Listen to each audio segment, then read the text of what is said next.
Halo anak-anak, kembali lagi belajar bersama Ibu Heni di kelas 4, tema 6, Cita-citaku, subtema 2, hebatnya cita-citaku, pembelajaran 4.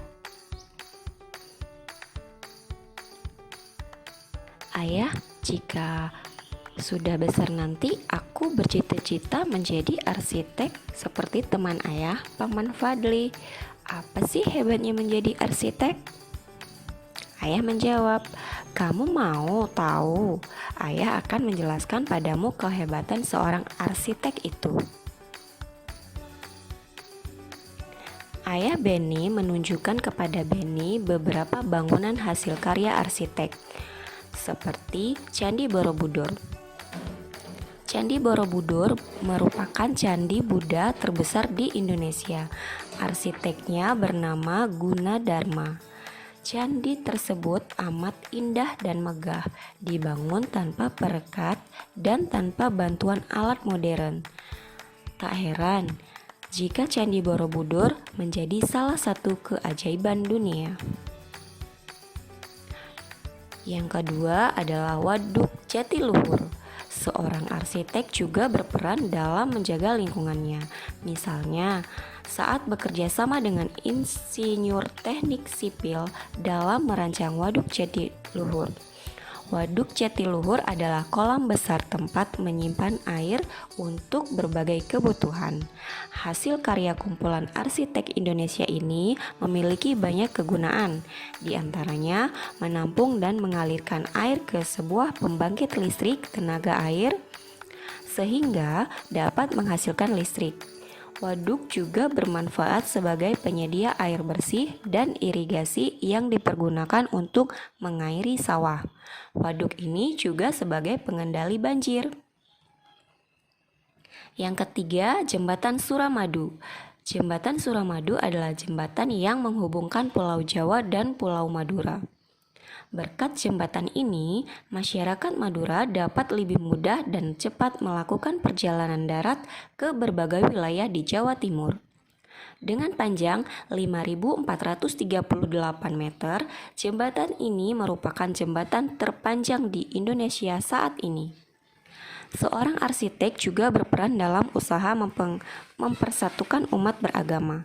Lihatlah Masjid Istiqlal Jakarta yang berdiri megah berdampingan dengan gereja Katedral Jakarta, tempat umat Katolik beribadah. Masjid Istiqlal dibangun pada masa pemerintahan Presiden pertama Indonesia, Soekarno, pada tahun 1961. Pembangunan masjid ini memerlukan waktu 17 tahun hingga digunakan pertama kali pada tahun 1978. Perancangnya bernama Friedrich Silaban. Nah, sekarang lengkapilah diagram berikut ini dengan menggunakan berbagai sumber informasi yang kamu miliki. Tuliskan kehebatan lain seorang arsitek, kemudian jenjang pendidikan apa saja yang harus ditempuh untuk menjadi seorang arsitek, dan keterampilan apa yang harus dimiliki seorang arsitek. Kerjakan tugas ini dibantu dengan orang tua ya. Kemudian, tahukah kamu, dari zaman dahulu, nenek moyang kita telah membangun berbagai bangunan adat yang mencirikan kebudayaan mereka masing-masing. Setiap suku memiliki ciri bangunan dan tempat tinggal yang berbeda sesuai dengan kebutuhan dan kebiasaan masing-masing. Pernahkah kamu melihat bentuk rumah adat dari suku yang berbeda-beda? Perhatikan gambar rumah adat dari Kampung Naga, Jawa Barat di samping. Bacalah dengan saksama keterangan tentang rumah adat mereka. Rumah-rumah adat di Kampung Naga dibangun dengan cara yang unik dan memiliki tujuan dan makna sesuai kebiasaan masyarakat setempat. Rumah dibangun di atas bebatuan agar tidak longsor bagian bawahnya.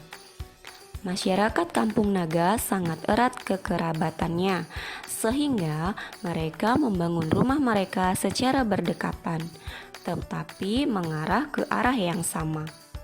yaitu arah timur-barat.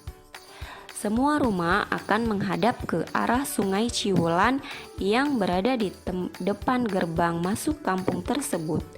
Semua bahan bangunan dibuat dari bahan-bahan alami seperti bambu dan dedaunan, karena kehidupan masyarakatnya yang sangat dekat dengan alam. Sekarang, buatlah kelompok yang terdiri atas 3 orang siswa. Kamu dapat bekerja dalam kelompok yang sama pada kegiatan sebelumnya. Yang kedua, tentukan 2 suku asal dari orang-orang sekitarmu, bisa orang tuamu atau temanmu. Carilah informasi tentang rumah adat dari suku-suku tersebut. Keempat, carilah informasi tentang kegunaan dan cara masyarakat menggunakan rumah adat mereka. Yang kelima, bandingkan keterangan yang kamu peroleh di antara keduanya. Carilah persamaan dan perbedaan serta kegunaan dan manfaat rumah adat tersebut. Yang terakhir, buatlah dalam bentuk diagram seperti contoh di bawah ini.